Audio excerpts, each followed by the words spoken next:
안녕하세요. 뭔가 읽어주는 남자입니다.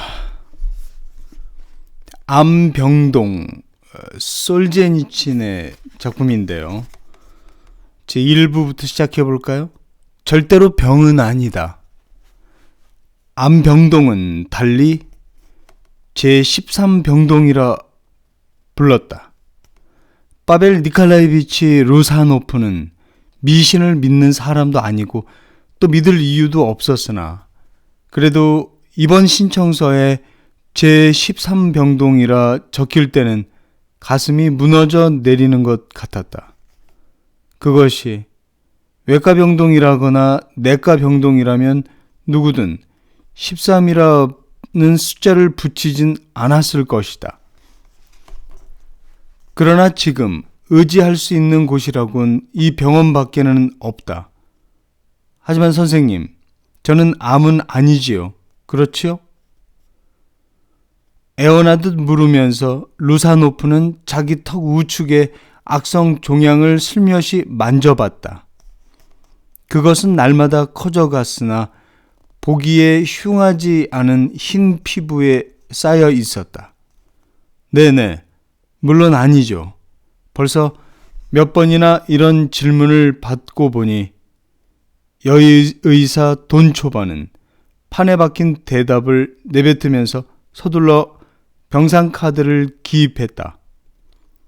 돈초바는 글을 쓸 때는 모가 나지 않은 사각형 안경을 썼으나 끝나면 이내 벗어버리곤 했다. 이미 중년에 접어든 그녀의 얼굴은 창백했으며 몹시 피로해 보였다. 이것은 이미 수일 전 외래 진찰실에서 있었던 일이다.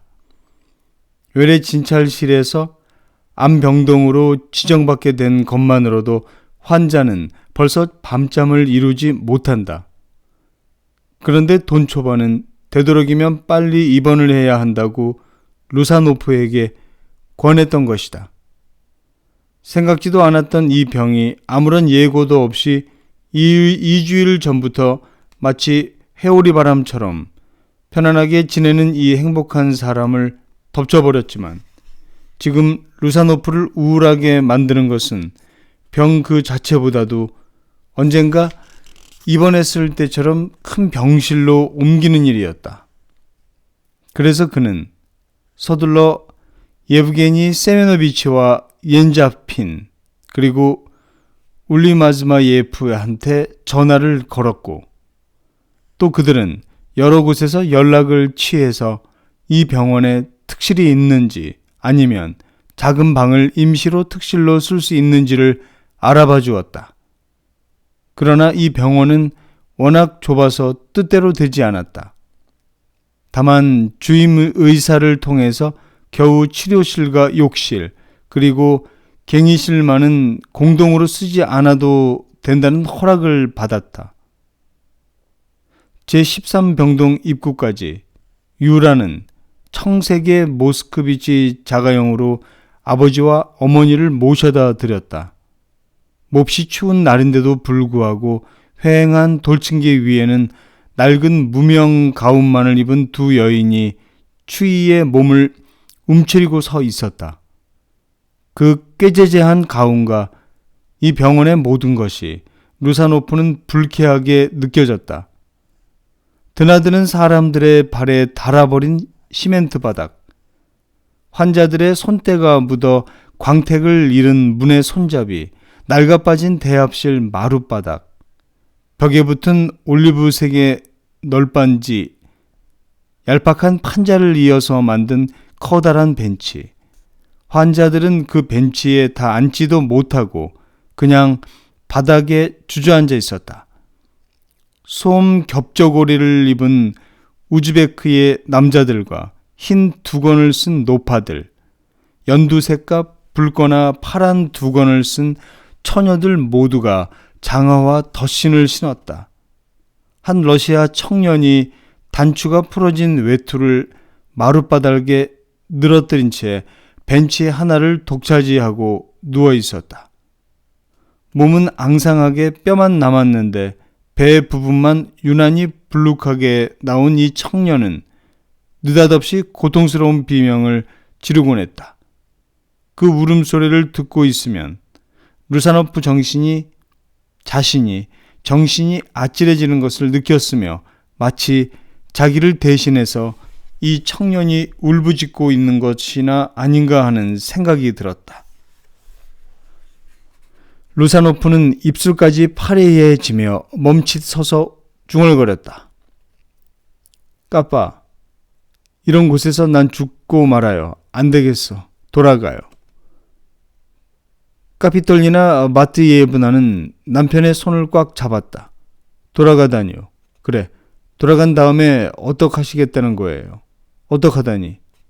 잘하면 모스크바에 있는 병원에 입원할 수 있을 거야. 카피톨리나는 커다란 머리를 남편 쪽으로 돌렸다. 구릿빛 나는 곱슬머리를 짧게 잘라서 머리가 유달리 커 보였다. 여보, 모스크바에 부탁하면 앞으로 2주일은 기다려야 하고 그러고서도 결국 되지도 않을 거예요. 그때까지 기다릴 수 있어요? 매일 아침 볼 때마다 더 커지고 있는걸요. 부인은 힘을 내라는 듯 남편의 손목을 힘있게 잡았다. 루사노프는 공적인 자리나 직무상의 일에 있어서는 무척 의지가 굳은 편이었으나 가정에서는 모든 것을 아내에게 내맡겼다. 그러는 편이 즐겁기도 하거니와 마음도 훨씬 편했다. 큰일은 모두 아내가 재빨리 그리고 믿음직스럽게 처리해 주었기 때문이다. 벤치 위에 누워있던 청년이 몸을 뒤틀면서 고함을 질러댔다. 집에서 치료를 받을 수도 있을 텐데 돈만 있다면. 루사노프는 얼떨결에 내뱉었다. 여보. 남편의 기분을 잘 알고 있다는 듯 부인은 타이르듯이 말했다. 그건 저도 벌써 생각해 봤어요. 돈을 주고 왕진을 받는 것 말이에요. 그래서 알아봤더니 여기 의사들은 아무리 돈을 많이 줘도 왕진을 하지 않는다는 거예요. 여기에 모든 시설이 갖춰져 있기 때문에 안 된대요. 안 된다는 것을 그 자신도 알고는 있었으나 그저 말해본 것뿐이다. 암종양병동의 주임 의사와의 약속으로는 오후 2시에 이곳 층계 아래에서 수간호사가 그들을 기다리기로 돼 있었다. 때마침 그 층계로 목발에 몸을 의지하면서 어떤 환자 한 사람이 조심스럽게 내려오고 있었다. 그러나 수간호사의 모습은 눈에 띄지 않았으며 층계 아래쪽에 있는 그녀의 작은 방에는 자물쇠가 잠겨 있었다. 아무도 믿을 수 없군. 루사노프 부인은 발끈 화를 내면서 말했다. 뭐 때문에 월급을 주는 건지? 외투 착용자 출입금지라고 써붙인 복도 안으로 루사노프 부인은 은빛 여우 목도리를 두른 채 성큼성큼 걸어가고 루사노프는 뒤에 남아 대합실에서 서성댔다. 고개를 오른쪽으로 약간 기울이고 쇄골과 턱 사이에 생긴 종양을 조심스럽게 어루만져 보았다.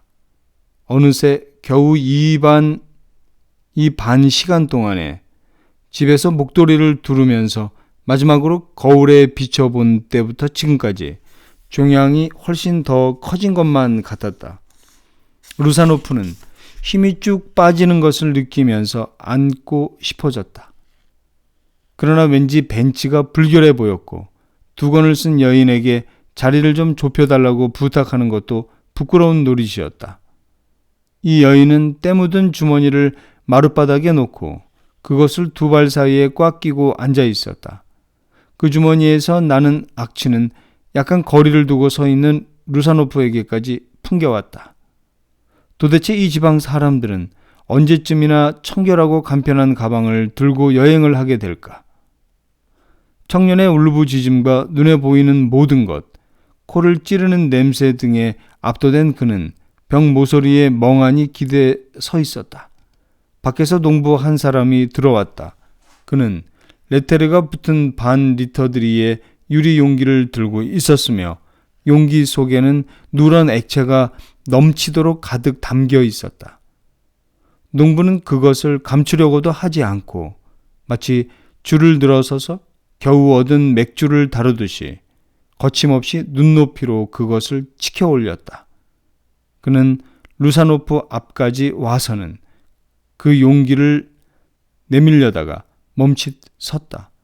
뭔가 물으려다 말고 물개가죽 모자를 보더니 눈을 돌려 목발을 짚고 있는 환자 쪽으로 다가갔다. 여보세요. 이걸 어디로 가져가면 되죠? 절름발이 환자는 검사실 문 쪽을 가리켰다. 루사노프는 갑자기 구역질이 났다. 다시 밖으로 나가는 문이 열리면서 장식 없는 흰 가운을 입은 간호사가 들어왔다. 전혀 애교락은 없어 보이고 얼굴이 좀 길쭉한 간호사는 루사노프를 알아보고는 가까이 왔다. 미안합니다. 급하게 온 탓인지 숨을 헐떡였으며 달아오른 뺨이 입술연지처럼 붉게 홍조를 띄었다. 대단히 죄송합니다. 오래 기다리셨죠. 약품이 방금 도착해서 인수하느라고 늦었습니다. 루사노프는 뭐라고 나무라고 싶었으나 참았다. 어쨌든 기다리는 일이 끝난 것만으로도 기쁜 일이다. 유라는 트렁크와 식료품을 넣은 주머니를 가져왔다. 그는 외투도 입지 않고 모자도 쓰지 않았으며 갈색 앞머리가 이마 위에서 흔들렸다. 그는 매우 침착해 보였다. 가시죠. 수 간호사는 앞장을 서며 층계 아래 작은 방으로 그를 안내해 갔다. 니자무트진 바흐라모비치에게서 들은 얘긴데 속옷은 선생님의 것으로 쓰신다죠? 파자마도 새 것을 가지고 오셨나요? 상점에서 지금 막 사온 것이라오. 그럼 됐어요. 새 것이 아니면 소독을 해야 하니까요. 여기서 갈아입으시죠. 수간호사는 합판으로 만든 문을 열고 불을 켰다. 천장이 비스듬한 작은 방에는 창문도 잘려있지 않았고 색연필로 표시된 여러 가지 통계표가 붙어 있었다. 유라가 말없이 트렁크를 날라놓고 다시 나오자 루사노프는 옷을 갈아입기 위해 안으로 들어갔다. 그러는 사이에도 수간호사는 또 다른 볼일이 있는지 바삐 어디론가 가려고 했다. 그때 루사노프 부인이 돌아왔다. 이봐요, 간호사 아가씨. 무척 바쁘군요. 네, 조금... 당신 이름이 뭐죠? 미타예요. 색다른 이름이군. 러시아 태생이 아닌가 보죠? 독일이에요. 당신 덕분에 꽤 오래 기다렸다고. 참으로 미안해요. 아까는 약품을 인수하느라. 그런데 미타 양, 당신한테 꼭 일러둘 말이 있는데 우리 주인 양반은 요직에 있는 사람이라고. 중요인물이란 말이에요. 이름은 파벨 니콜라이비치고요. 파벨 니콜라이비치 씨. 알았습니다. 기억하고 있겠어요. 그래서 말인데 늘상 대접을 받아왔던 분이니 전속 간호사를 부탁할 수 없을까요? 불안한 그림자가 미타의 얼굴을 어둡게 했다. 그녀는 고개를 옆으로 저었다. 이 병동에는 수술실에서 근무하는 간호사를 제외하고 60명의 환자에 대해 주간 근무 간호사가 3사람뿐입니다. 야간 근무엔 2사람뿐이고. 그래서 부탁하는 게 아니에요? 여기선 갑자기 일이 생겨서 불러도 와주는 사람 하나 없을 테니까. 그렇지 않습니다. 부르기만 하면 누구든 한테든 재빨리 달려갑니다. 누구한테도? 수 간호사가 이렇게 말하는 이상 더 말해봐야 아무런 소용도 없었다. 게다가 또 간호사들은 교대를 하죠. 네, 12시간마다 합니다. 겁이 나요. 그렇게 무책임한 간호라면. 내가 우리 딸애하고 둘이서 교대로 간호할까봐. 자비로 전속 간호사를 두면 안 될까요? 안 될 거예요. 그러한 전례를 여태껏 보지 못했는걸요. 그리고 병실엔 의자 놓을 자리도 없어요. 귀막혀.